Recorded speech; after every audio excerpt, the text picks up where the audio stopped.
Hola, hola, hola, hola, ¿qué tal? Acá justo conversando con nuestro invitado, con Rafa Aita. Justo me hizo acordar, no me había olvidado. A ver, por favor, voy a sortear el día de hoy este libro, el libro negro de la nueva izquierda, un libro de referencia muy importante que se lea. A todos los que comenten, a todos los que pongan like, a todos los que difundan esta entrevista. Ah, ¿tú lo quieres? No, nada, es para el público, para todos los que nos siguen ahora. Al final del programa se va a rifar en vivo el libro negro de la nueva izquierda. De mi biblioteca está un poquito usadito, pero estos libros son buenos. Así usaditos, como que se siente el calor más. ¿Bien? Comenten, por favor. Rafa, ¿cómo estás? Hola, hola, ¿qué tal? Encantado. Justo ahora estaba viendo, bueno, estaba comentando lo de Castillo, lo del presidente Castillo. Uh-huh. Y ahí habla de Atahualpa, ¿no? Sí, se siente Atahualpa, pero Castillo. Que no se entere que Atahualpa lo odiaban en Cusco. Porque entonces, entra imagínate. en cortocircuito. Sí. Entonces he intentado decir, oye, ¿cómo llegamos a esto, no?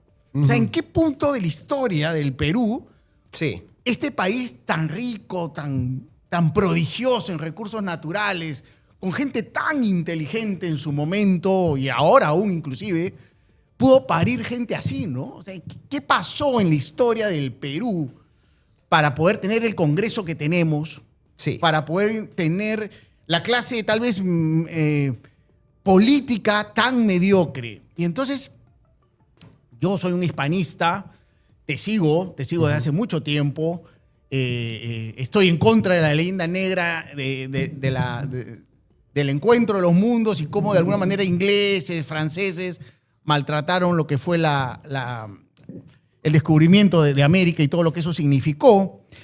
Y entonces me detengo en una parte de la historia que me parece muy importante, ¿no? Que es cuando llega Simón Bolívar y se le hace un semidios en el Perú. Sí. Y la primera pregunta es,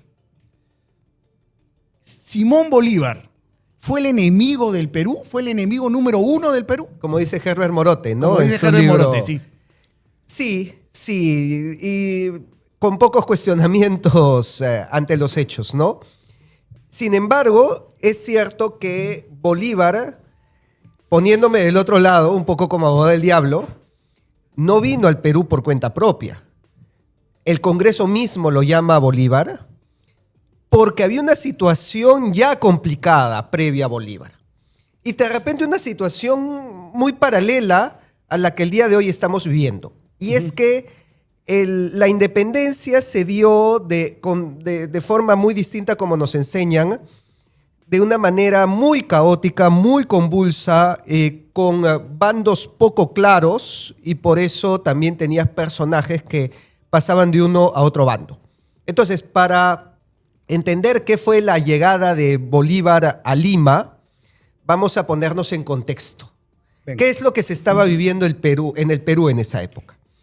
Y para entonces ya José de San Martín había entrado a Lima, había hecho la proclamación de la independencia del 28 de julio. Pero Bolívar se dio cuenta, creo yo muy atinadamente, que el Perú no iba a funcionar como república. Y comienza un debate a través de una institución llamada la Sociedad de Patriotas, donde se plantea que el Perú sea monarquía. Al final de cuentas, no prospera este proyecto y San Martín se entrevista con Bolívar en Guayaquil, La famosa entrevista. la famosa conferencia de Guayaquil, para ver el destino del Perú. Donde Bolívar lo recibe y le dice bienvenido a suelo... A tierras colombianas. A tierras colombianas. ¿No? Porque San Martín planeaba que Guayaquil sea del Perú y Bolívar no. Y Bolívar se le adelanta y claro, le da este recedimiento chocante, ¿no? Entonces acá ya San Martín sale del Perú un poco bastante decepcionado y deja una junta de gobierno. Esta junta sufre el primer golpe de Estado de nuestra historia republicana para, pedirle al Congreso que nombre al primer presidente del Perú. Y así es como entra José de la Ribagüero. Ribagüero tiene una campaña desastrosa en las batallas en contra del ejército realista, que recordemos pues que todo el sur del Perú seguía siendo realista, que el virrey estaba en Cusco, la capital del virreinato seguía en Cusco, y más bien con Ribagüero comienza a avanzar en lo que se llama la campaña de los puertos intermedios, porque era toda esta zona pues de Moquegua, de Hilo, en donde la ganan los realistas y se ponen a tiro de piedra de Lima. Y en Lima dicen, oye, pero este sujeto no nos ha ganado ninguna batalla, no sirve para nada. Y el Congreso lo vaca a Ribagüero, Sí. al presidente. Así que estas historias del Congreso vacando al presidente y el presidente cerrando congresos. Además, esos primeros 50 años fueron nefastos. 5 constituciones o algo así. 5 constituciones en 20 años. En 20 años. Imagínate, o sea, nada, Fue una ¿no? locura. Ahora, el contexto histórico, ¿no? Hay que entender cómo era el Perú, imperio incaico, un imperio. Vienen los reinos del Perú, Sí. que eran los reinos del Perú. No sé si ponen el mapa para saber cómo era el Perú de 542. Ah, exacto. Desde Panamá hasta la Patagonia. Sí, para que la gente, los espectadores lo vean, donde ¿no? Sudamérica era Y eso llamada. nos da un orgullo especial a nosotros que ¿por qué no se siguió explotando? Ya. ¿Entiendes? A Sí, lo que voy. Sí. O sea, ser reinos. O sea, a ver, si tú ves la partida de nacimiento de Artigas, dice nacido en los reinos del Perú. Sí. Por ejemplo, ¿no? Si nacías en Buenos Aires, si nacías en Quito, si nacías en Santa Fe, si nacías en Panamá, si nacías en Santiago de Chile, nacías en los reinos del Perú. Exacto. Ahí está, mira. Claro, todo eso era Perú. Todo eso era el Perú. O sea, si no nos sentimos orgullosos de eso, de nuestra herencia, y no fue por un año ni por 2, ¿no? Estamos viendo hasta todo lo que era el Perú, lo que Sí, significó casi el Perú. 200 años, ¿no? Y era No, el más de- centro, claro, casi era el 200. centro de la corona española en la América del Sur. Era el centro político, económico, social, intelectual, o sea, Entonces, artístico, cultural. Cuando uno ve esto, entiende que cuando llegan unos patitas en caballo diciendo van a ser independientes, tú los quedas mirando y dices, ¿qué? No, ¿Independientes? no se ¿República? entendía una república. ¿Qué es eso, no? No se entendía una democracia. De hecho, cuando se hacían estas conversaciones en los Andes, ellos sacaban una moneda, un real de a 8, y mostraban la cara del rey de España y decían, bueno, para mí este señor es el que me da la seguridad y el que pone el orden acá. ¿Ustedes qué me ofrecen? No, que la democracia, que la república, no sé cómo eso se come. Y de hecho no supimos cómo se comía hasta el siglo XX, porque tú ves todas las elecciones del siglo XIX y eran elecciones que sumaban 500,000 votos pues en todo el Perú, ¿no? O sea, votaban las Sí, familias claro. criollas de élite. Sí. Así que no podemos hablar tampoco de una democracia real ni siquiera en la república. Entonces podríamos quedar de acuerdo que a lo mejor el Perú no estaba lo suficientemente maduro en su momento como para ser una república, que leyó mejor San Martín la situación del Perú que O Bolívar. sea, sí la leyó, pero yo no creo que ser república sea más maduro que ser una monarquía, ¿no? Ya. De hecho, hasta el día de hoy, pues, los países que mantienen monarquías como Suecia, Noruega, Holanda, Dinamarca, Japón, Kuwait, no creo que nos vean a nosotros como más maduros que ellos, ¿no? ¿Nos hubiera ido mejor como una monarquía, crees tú? Definitivamente, por lo menos nos hubiera ido como Brasil. Ah, mira tú. Es- O sea, una monarquía de tal vez unos 50, 60 años y de ahí Bra- hacer un paso tal vez a una constitucional, una monarquía constitucional. Brasil comenzó como monarquía. Exacto. Y tú ves que gana territorio a expensas nuestras, ¿no? El país con el que más kilómetros cuadrados hemos perdido es con Brasil. Y mantiene pues una solidez, una estabilidad que le permiten esa consolidación como eje que es hasta el día de hoy en Sudamérica, cuando, como vemos en el mapa, antes Sudamérica aparecía en los mapas como la América peruana. Y el mar peruviano. El mar peruviano, el peruviano. Océano Pacífico, ¿no? Exacto. Entonces, sí, si tú a cualquier potencia la sometes a estos años de caos, en donde estaba diciendo pues que el primer presidente es vacado por el Congreso y Ribagüero se va a Trujillo y en Trujillo hace su propio gobierno en paralelo y funda su propio Congreso con sus 10 amigos y dice, este es el gobierno válido y desconoce el gobierno de Lima, y ya estaban a punto de entrar en una guerra civil entre ellos, porque Ribagüero ya estaba negociando con los españoles para hacer un gobierno en conjunto en contra de Lima. ¿no? Entonces, claro, ¿qué independencia es esta? Cuando supuestamente estamos acá en unas batallas, en unas luchas en contra del ejército realista y de Canterac y de la Serna, y al final de cuentas nos peleamos entre nosotros y ya Ribagüero, el primer presidente del Perú, comienza a negociar con Canterac para decirle, bueno, ya sabes qué, ustedes no eran tan malos. ¿Qué pasa si hacemos un gobierno en conjunto y nos deshacemos de los de Lima? Entonces el Lima dice, no, pero esto es un desastre, este es un caos, acá vamos a estallar una guerra civil, vamos a implosionar, y es ahí donde llaman a Bolívar. Dentro de esa coyuntura en donde estábamos a punto de un resquebrajamiento interno. Entonces llega Bolívar y claro, lo primero que hace es darle una patada a Ribagüero y sacarlo del Perú y tomar poderes plenipotenciarios, y ahí es donde nos damos cuenta pues que el remedio era peor que la enfermedad. Fue nefasto lo de Bolívar. Yo no entiendo hasta ahora, sinceramente, cómo puede haber siquiera una plazuela con su nombre. ¿Te refieres acá, la de acá, la de...? Sí, porque la del Congreso ya no es Plaza Bolívar. Ahora ya es Plaza de la Constitución. Por suerte se está corrigiendo un poco a la historia. Pero sin embargo vivimos engañados mucho tiempo con Bolívar. Por eso tu función ha sido tan importante, porque si tú te has hecho conocido es por lanzar factos contundentes, ¿no? Factos que estaban en los libros, vamos. Exacto. Tampoco no me he inventado nada. Nada. Lo pueden leer, pero por alguna razón, que todos la conocemos, el sistema tenía todo eso pues bajo la alfombra, ¿no? Exacto. Era un tema que nadie lo hablaba. De hecho, cuando lo comencé a hablar, suscitó un montón de controversia y toda una gran cantidad de resistencia en contra, a la que yo siempre remitía los documentos, las fuentes, y creo que al día de hoy pues ya nadie niega muchos temas que antes se negaban y que antes eran totalmente comunes en el pensamiento popular, ¿no? Se pensaba pues que los incas habían sido doblegados, dominados, esclavizados, y ahora hasta pues el más... el detractor más recalcitrante acepta que la nobleza inca vivió muy bien durante los 300 años de virreinato.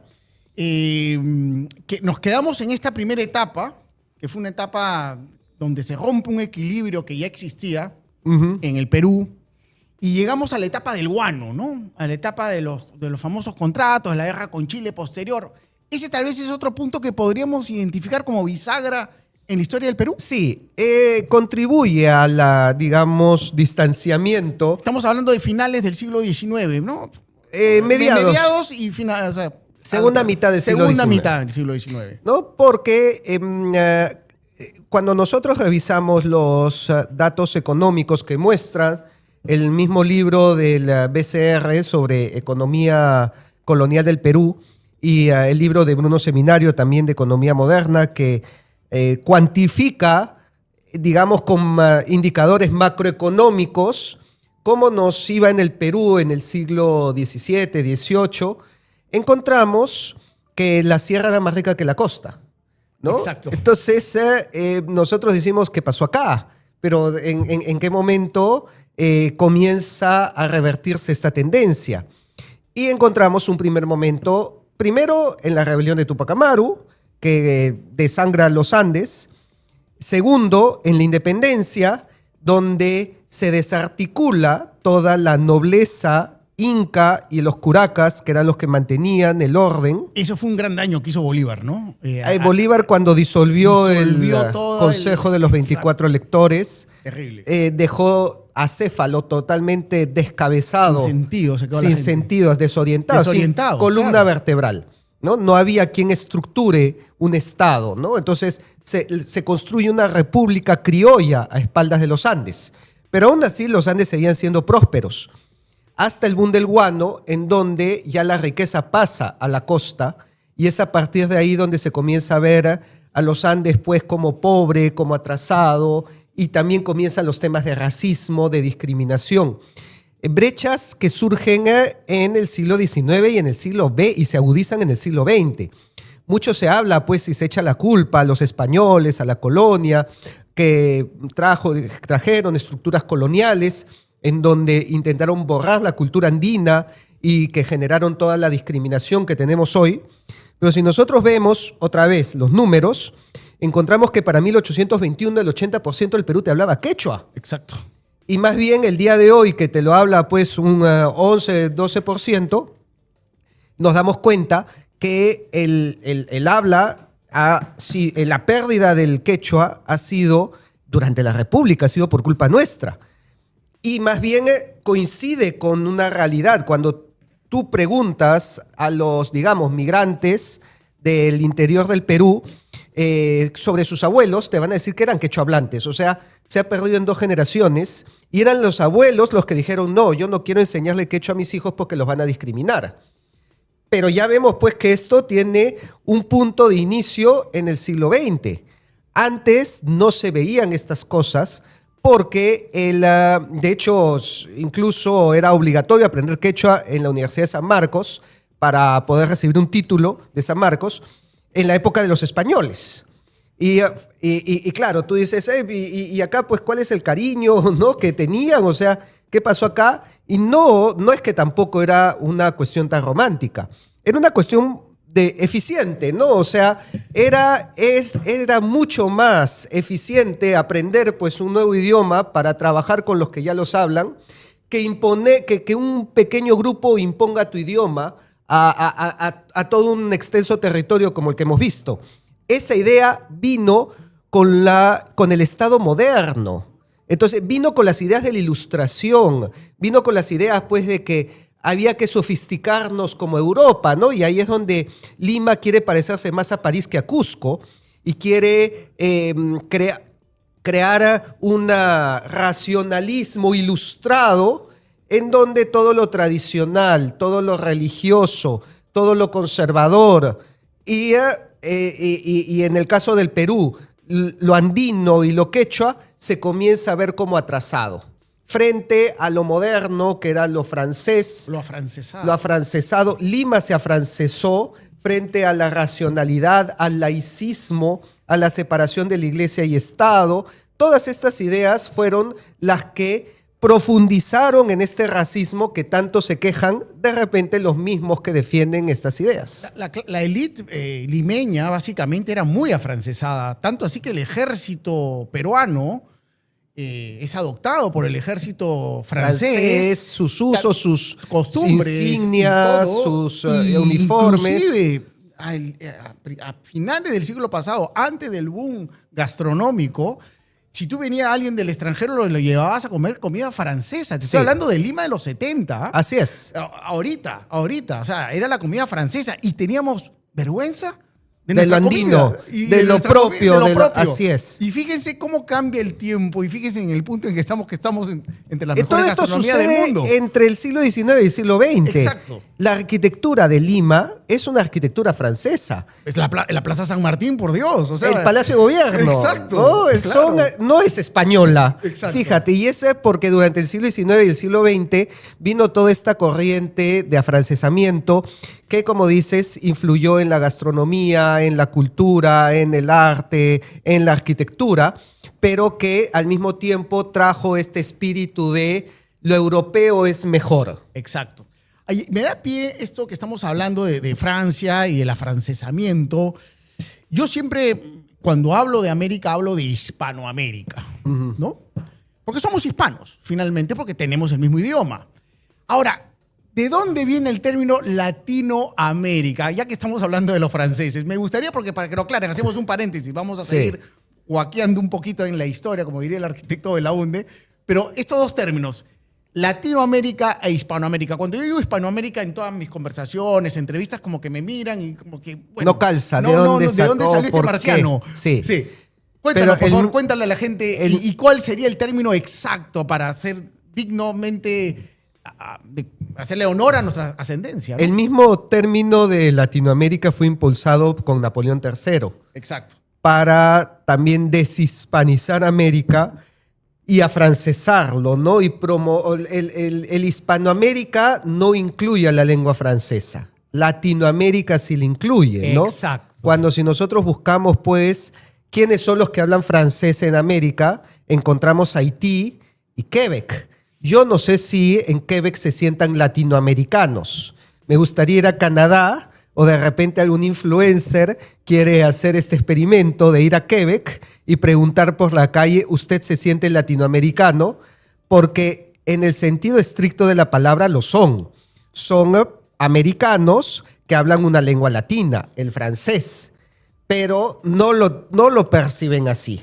Y es que en realidad este término ha sido utilizado no para describir una realidad, sino porque tiene un interés político detrás, ¿no? Y este interés político era afrancesar, introducir esta admiración por la cultura francesa, sentirnos más cerca de los franceses que de los españoles. Entonces, siendo latinos, podemos acercarnos a los franceses y no solamente quedar como los españoles, que también existía ahí una rivalidad, ¿no? Y recordemos esta frase que decía que África llega hasta los Pirineos, en el sentido, pues, de que los franceses veían a los españoles de arriba hacia abajo. Uh-huh. Entonces, esto también lo quisieron trasladar a América para deshispanizar, para desarraigarnos de estas raíces que compartimos en el idioma y la religión. Sentir vergüenza de nuestro pasado hispano. Sí. Y eso se dio mucho en los 70 del siglo pasado y en los 60 con la llegada de Velasco, ¿no?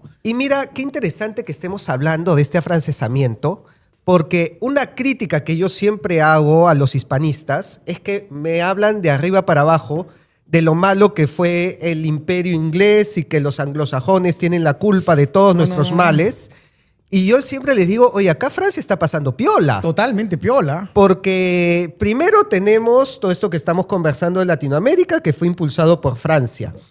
La coyuntura misma de las independencias, que dice que fue culpa de los ingleses, pero yo veo mucha mayor causa en la invasión napoleónica de la misma España para el surgimiento de todas estas juntas de independentistas.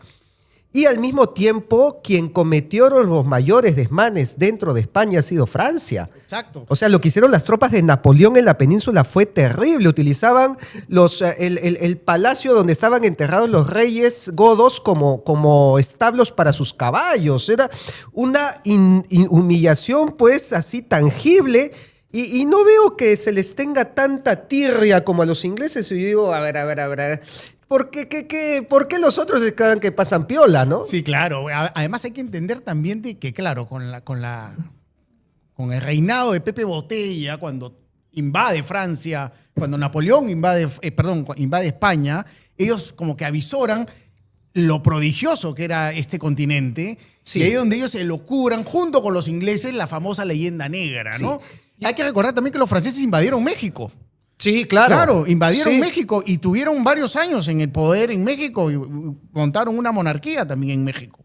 Yo creo que el tema ha pasado piola por la ligazón, ¿no?, que tiene la actual dinastía de la corona española con Francia. Los Borbones. Los Borbones eran originalmente Bourbones. Claro. Eran franceses. Claro. Felipe V era el nieto de Luis XIV, el Rey Sol, el absolutismo encarnado en Francia. Y al mismo tiempo encontramos que como todas estas políticas francesas que vienen con las reformas borbónicas también afectan al Perú.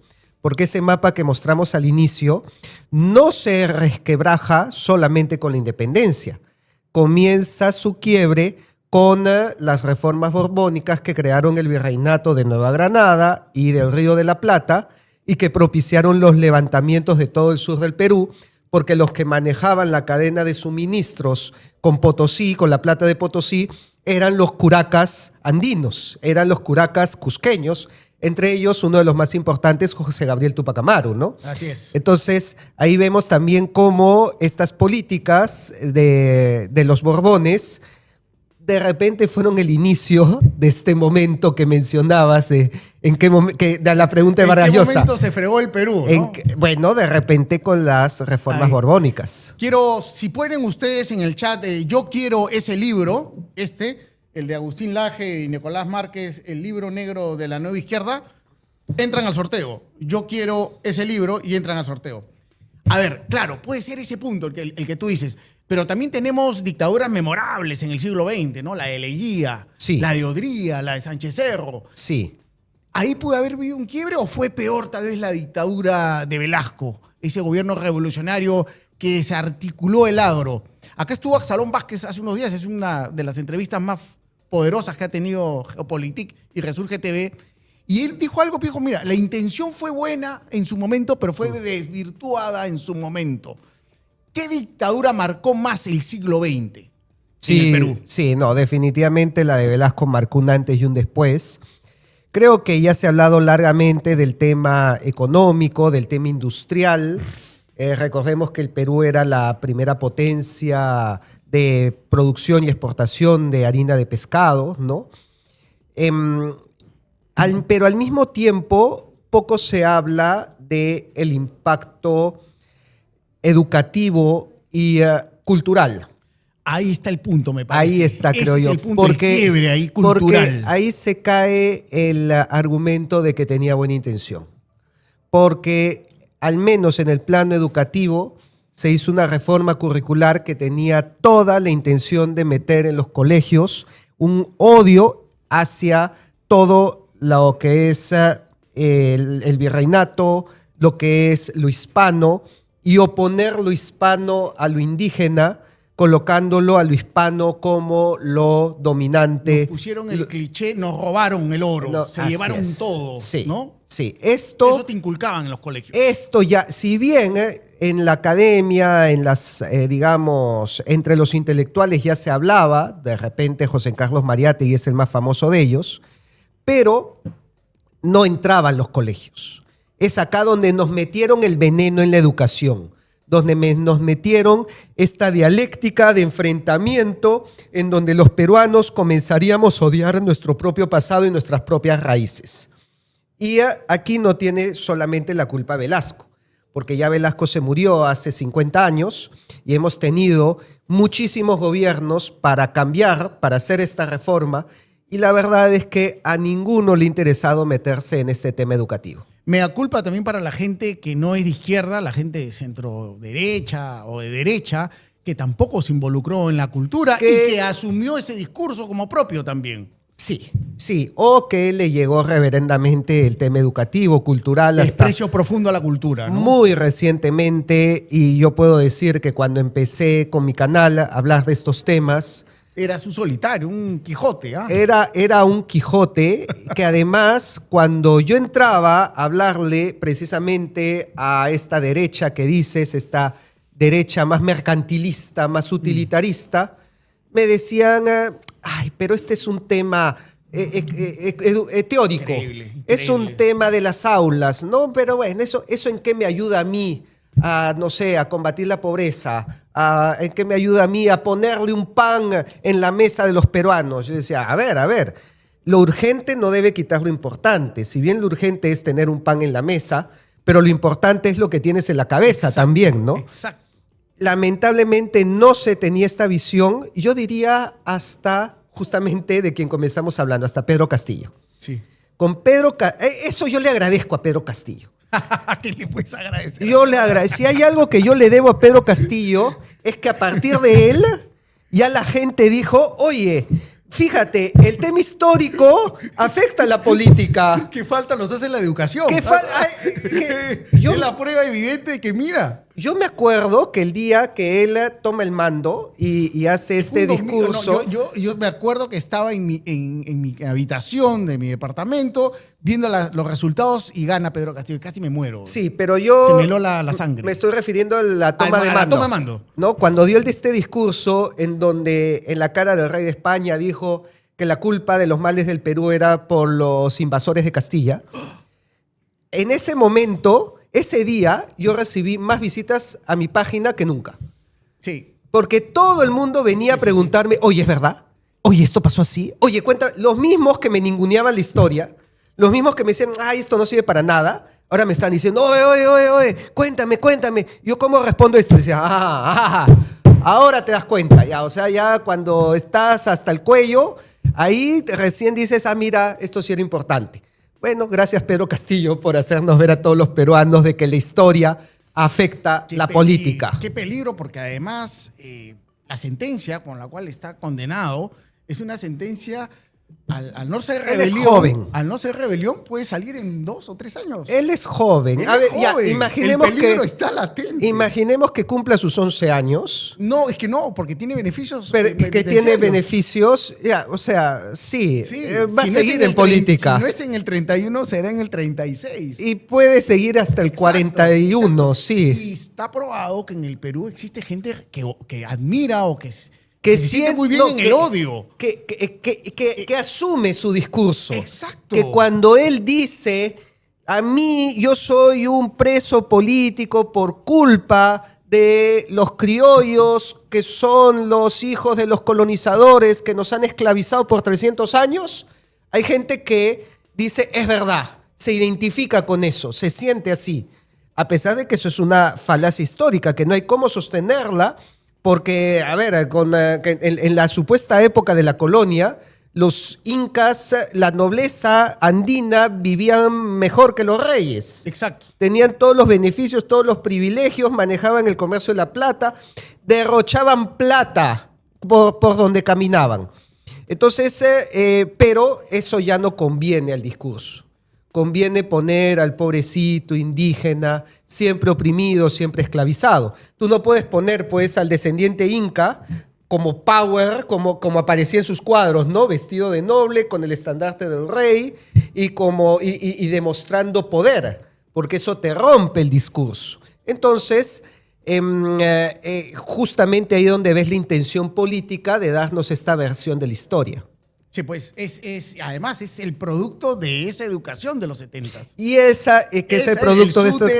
Y todo. Y el producto de esta educación Ese es el- alcanza su forma más refinada en Pedro Castillo. A ver, nosotros también fuimos educados bajo esos parámetros. Claro, tuvimos la oportunidad de No, investigar. Todos los peruanos, la gran mayoría, a ver, ya de repente el día de hoy ya no Hablemos todos, de los 70 para ahora, todos. pero hasta hace 20 años todos los peruanos tenían este discurso asumido interiorizado. Sí. Vamos, o sea, incluso hasta los que no estamos de acuerdo, ¿no? Digamos, a ver, te lo voy a poner así, ¿no? Yo he tenido muchas ocasiones de dar charlas en grupos religiosos. Ujú. Y cuando les preguntaba cómo llegó la religión al Perú, todos, hasta los que tenían 40 años de rodillas, me decían se impuso a sangre y fuego. Entonces, a ver. Y cuando yo les mostraba todo el proceso en donde los primeros en convertirse fueron los incas, donde la primera parroquia de Cusco la funda Pauyu Inca, estaban así, asombrados, ¿no? Decían, esto nunca me lo han dicho en mi vida. Es muy importante lo que tú has hecho para esclarecer esa parte de la historia. Ahora, hay 2 personajes que yo les tengo profunda admiración y que no son peruanos. O sí, no sé. Bueno, a una que es la reina Isabel la Católica, Ajá. que se acaba de cumplir ahorita. Su 517 aniversario de su muerte. Sí. Murió a los 53 años. Y otro que me parece súper valiente y un ídolo que inclusive en la propia España no lo tienen muy bien registrado, pero que realmente es un héroe, Blas de Lezo. Casado con limeña. Casado con limeña y Así que sí tenía- que defendió Cartagena de Indias ante el acoso Tenía inglés. bastante de peruano. Y que tenía una frase célebre que yo siempre la aplico cuando me refiero a los chilenos. Digo, un buen español nunca debe miccionar dando la espalda a Inglaterra. Claro. Yo digo, un buen peruano nunca debe miccionar dando la espalda a Chile. Es un juego de palabras, pero bueno. ¿Qué me puedes decir de estos 2 personajes? Como básicamente Isabel la Católica, ¿no? Que es tan fundamental en nuestra historia como nación propiamente dicha, ¿no? Y que desmiente su figura, su presencia, desmiente la leyenda negra de alguna u otra manera. Sí, por supuesto. Precisamente Isabel la Católica es la que impulsa toda la línea política que integraría el mundo indígena, digamos, con los derechos que tenía cualquier peninsular, incluso incluyendo los de matrimonio. Ella le escribe a Nicolás de Obando, cásense españoles con indias e indios con españolas. Eso es muy importante, ¿ah? Muy importante. O sea, acá la gente dice que si hubieran llegado los ingleses, seríamos una supernación. Se desbarata. Y en Estados No Unidos, existiríamos, no estaríamos acá. el matrimonio entre personas de distinto color de piel se legaliza en 1967. Imagínate. Y 500 años antes, Ya. Isabel la Católica ya estaba dando paso libre para matrimonios entre españoles e indígenas. Y es que, claro, si hubieran llegado los ingleses, pues todos seríamos acá seguramente blancos caucásicos, como en Australia, Nueva Zelanda, el mismo Estados Unidos, Seríamos ¿no? nosotros, no estaríamos Donde nosotros. las reservas pues, indígenas los mantienen como si fuera un museo. El porcentaje de naturales de Estados Unidos es mínimo, e incluso cuando nosotros vemos las películas del viejo oeste, vemos los westerns, las películas de vaqueros, y vemos pues que el vaquero, ¿no?, luchaba contra el indio que tenía una pluma en la cabeza, ¿no?, y salía gritando "Ah, ah, ah, ah". Pensamos pues que eran apaches y comanches que hablaban una lengua ya perdida, cuando en realidad eran indígenas católicos que hablaban español como nosotros. O sea, éramos como, así es como nos veían a nosotros.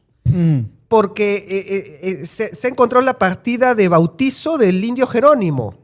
Jerónimo hablaba español y toda esa zona era Nueva España. Exacto. No eran tribus nómades, habían sido ya cristianizados por San Junípero Serra y que eran como nosotros. O sea, fíjate cómo nos veían los anglosajones, ¿no? Con nuestra pluma y hablando así. Bueno, ese genocidio que cometieron fue contra un novohispano que bien pudo haber sido cualquier peruano que vivía en nuestro territorio, cualquier hispanoamericano. Ahí tú ves la diferencia entre las políticas de los lugares donde se estableció España y donde se establecieron los anglosajones. Eso es por el lado de Isabel la Católica. Por el lado de Blas de Lezo, él impidió que los ingleses ganaran esa batalla marítima, defendió Cartagena. Si hubiera perdido Blas de Lezo, a lo mejor hubieran llegado hasta Lima los ingleses. Como trataron muchas veces, Como ¿no? trataron muchas veces. Una es a través de Cartagena, otras veces trataron a través de Buenos Aires. También. En Buenos Aires entraron pues en 1806, ¿no? Izaron la bandera de Inglaterra en Buenos Aires y curiosamente los que lucharon para repelerlos, para expulsarlos, fueron peruanos, porque fueron tropas enviadas desde el Virreinato del Perú.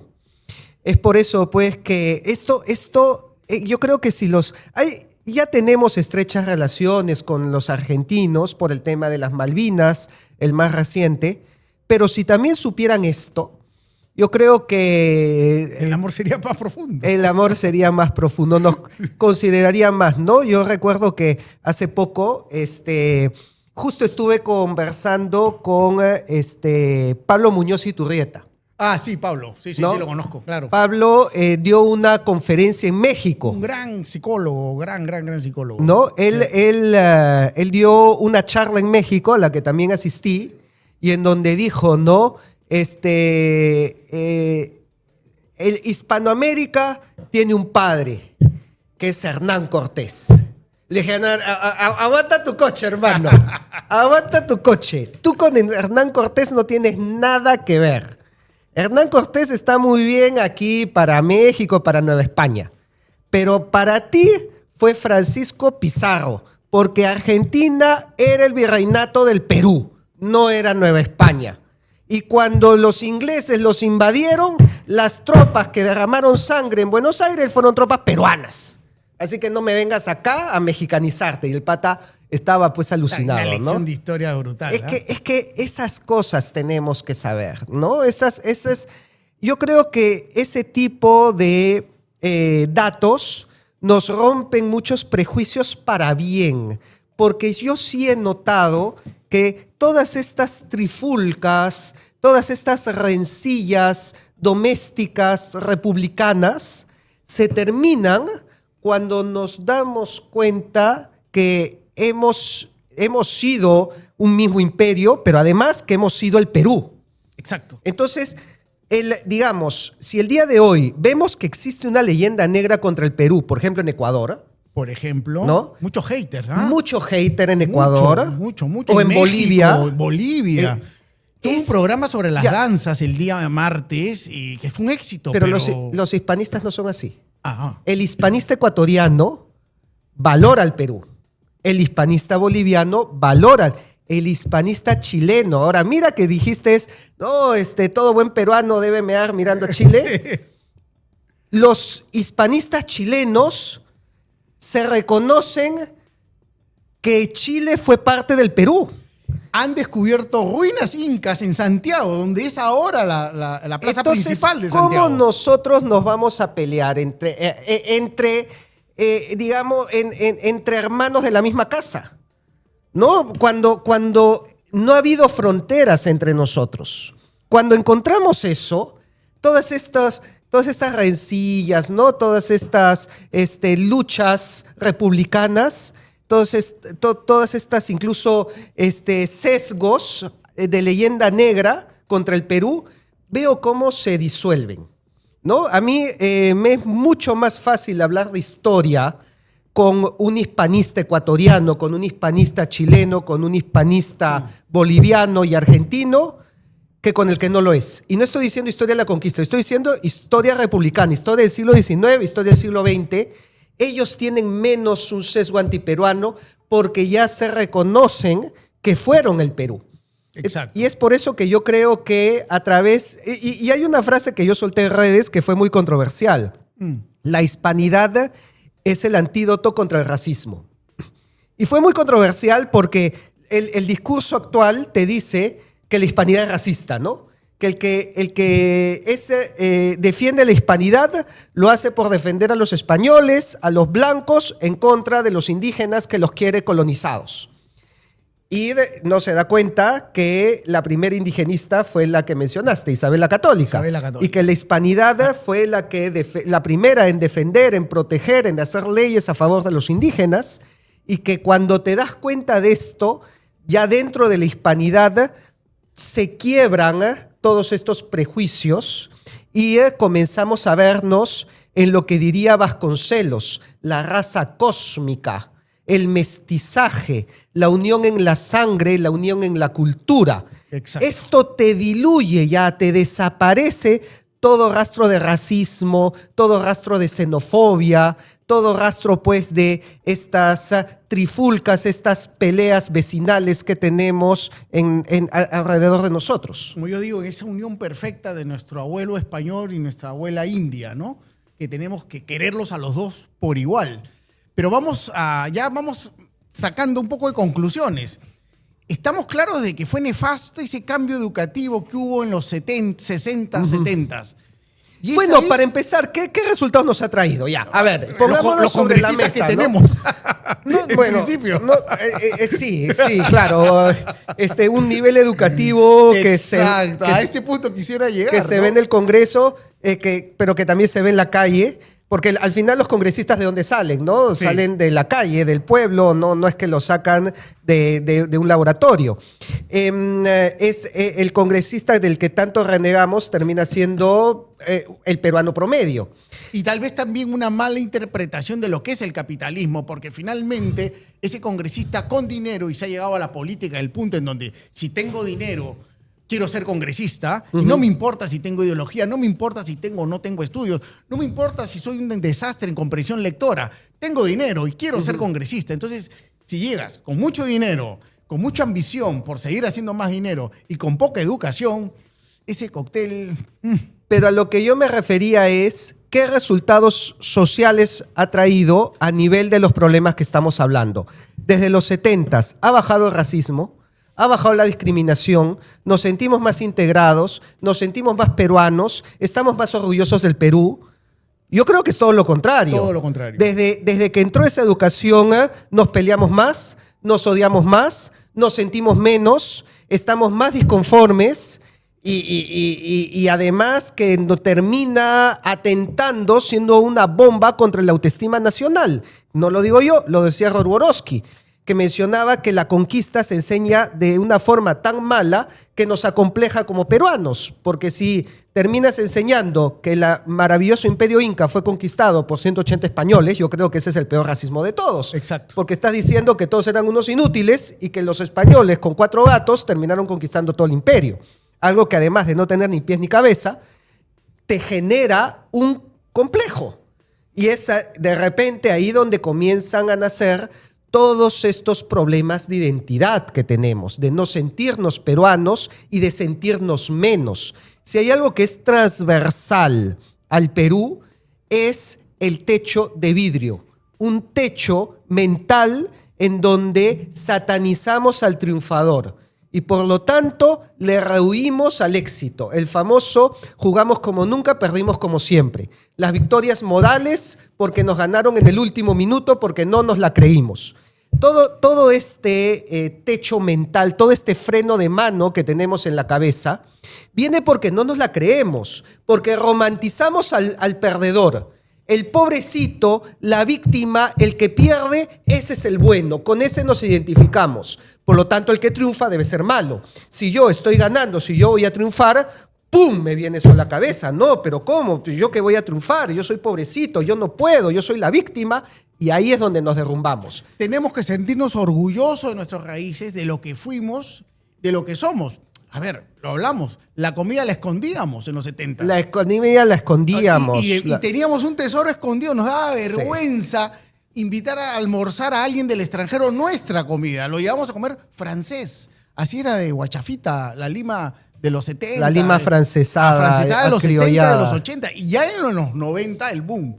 Y yo creo que es lo mismo que está pasando con la historia. Sí, porque exacto. Nos avergonzamos de la historia y por eso la escondemos. Exacto. Y yo creo que el día que saquemos todas estas historias tal como fueron, con todo lo bueno y lo malo, va a ser un boom. De repente, ¿quién no te dice más grande que la gastronomía? Estoy totalmente de acuerdo contigo. Nos avergonzamos de haber sido monárquicos en principio de haber sido un imperio. De haber sido un imperio, de haber sido un reino, de ser el reino del Perú.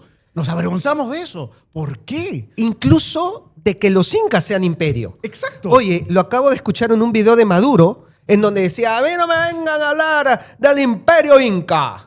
O sea, el inca no puede ser emperador. El incanato no puede ser un imperio porque el imperio tiene que ser malo. Exacto. ¿No? Porque todos los que han sido imperios son dominadores, son opresores y son malos. Entonces, ¿cómo el inca va a ser? No, porque el inca era bueno. Y ahí entramos en esta, pues, disonancia cognitiva, en este conflicto mental que nos ha llevado a que lo que se muestra en mass media, ¿no? En el cine, en la televisión. ¿Cómo es posible que no tengamos ni una sola película sobre Pachacútec, Inca Yupanqui? Por ejemplo. Ahora que estaba conversando con Fabricio sobre Tupac Yupanqui. Ni una película de Tupac Yupanqui. Ni una. Oye, pero esto es una locura. Cuando los gringos pues han hecho todo un género de los vaqueros que se agarraban a pistolazos en el desierto. Imagínate lo que ellos hubieran hecho si hubieran tenido la historia de los incas. Oh. Tendrías 100 películas. Pero claro, nosotros teniendo más historia, nosotros teniendo más material, no hemos hecho ni una sola. Y es que no creemos en nosotros. No nos la creemos. No nos mostramos como triunfadores. No nos mostramos como los vencedores. Bueno, los que no apuestan, los que no creen en este proyecto, mira el éxito que ha tenido la película Chavín de Huántar. Increíble, sí. Así, en contra de viento y marea, sí. Más de 1 millón de espectadores. Exacto. ¿Tú te imaginas lo que sería una película de Pachacútec? Impresionante. Pero hecha bien, ¿ah? Claro, hecha así, claro. nivel Hollywood, ¿no? Claro, sería impresionante. ¿no? Nivel corazón valiente, Exacto, imagina. exacto. Imagínate un corazón valiente Exacto. con los incas. Rafa, ya terminando, me imagino que habrás tenido muchas invitaciones a participar de las próximas elecciones. Sí, las he rechazado todas. Todas. Sí. Por ahora no vas a participar en Por las ahora elecciones. no me veo en política porque, para empezar, nunca fue mi objetivo primario. Ya. Yo no entré a esto, contrario a lo que muchos me dijeron, que muchos me dijeron, tú vas a terminar en política. Bueno, tal vez en algún momento, pero ahora no.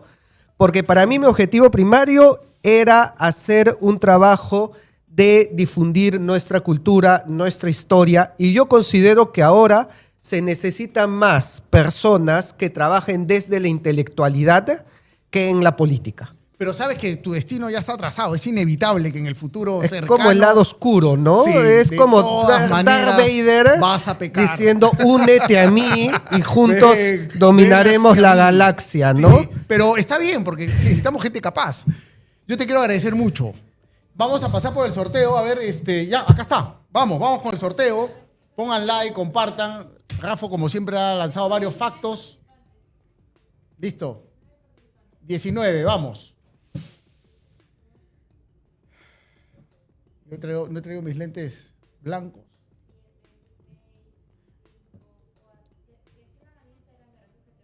Escriban al Instagram el ganador. ¿Quién es? Juan Mesa. Juan y Mesa, @Juan y Mesa. Ganaste. Disfrútalo, disfrútalo.